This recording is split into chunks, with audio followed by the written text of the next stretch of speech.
চলো আজকে আমি তোমাদেরকে ছাতু ভরা পরোটার রেসিপিটা দেখিয়ে দিই। ছাতু ভরা পরোটার জন্যে তুমি পরিমাণ মতন ছাতু নিয়ে নেবে। আমি 6 চামচ নিয়েছি, কিন্তু রেসিপিটা আগেই তৈরি হয়ে গেছিলো, তাই তোমাদের বোঝানোর জন্যে ছাতু নিয়ে নিলাম। আর নিয়ে নেবো বড় বড় দুটো পেঁয়াজ। আমি 1 চামচ দেখিয়েছি, কিন্তু 6 চামচ নিয়েছিলাম।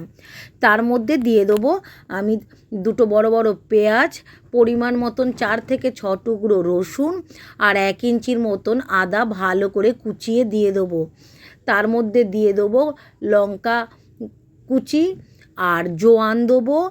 তার মধ্যে দিয়ে দেবো আমতেল, একটু টকটক হলে বেশি ভালো লাগে, বা পাতিলেবু। আমতেল যদি না লাগে পাতিলেবু দিয়ে শুকনো একটা অল্প একটু উষ্ণ গরম জল দিয়ে শুকনো একটা ডো তৈরি করে নেবে। দেখো এরকম বড় বড় করে ডো তৈরি করে নিয়েছি। এদিকে আটাটা মাখা হয়ে গেলে আটার ভেতরে এই পুরগুলোকে ভরে নেব। আটার ভেতর পুরগুলোকে ভরে নেওয়াতে আসি আমি ফ্রাই প্যানটা বসিয়ে দিয়েছি, চাটুটা আমি ওভেনের ওপর বসিয়ে দিয়েছি। আর ডোগুলো আমি তোমাদের দেখিয়ে নিচ্ছি, এরকম চতুর্দিক থেকেই কিন্তু এক সমান হতে হবে।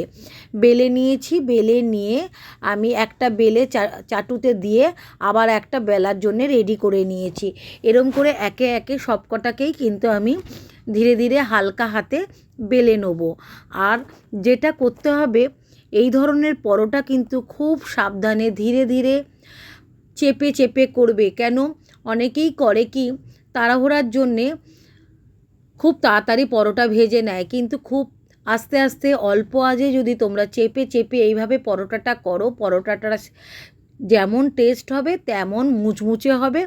আর যতক্ষণই রাখবে ততক্ষণ ওই মুচমুচে টেস্টটা পাবে।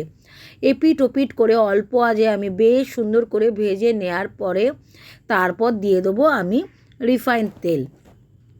রিফাইন তেল দিয়ে সুন্দর করে ভেজে আমি তুলে নেব।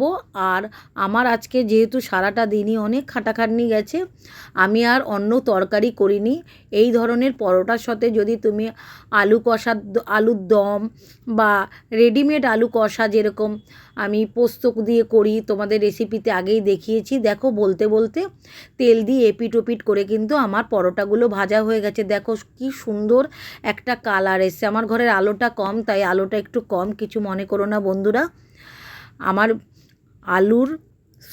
ছাতু ভরা পরোটাটা তোমাদের ভালো লাগলে এভাবেই পাশে থেকো।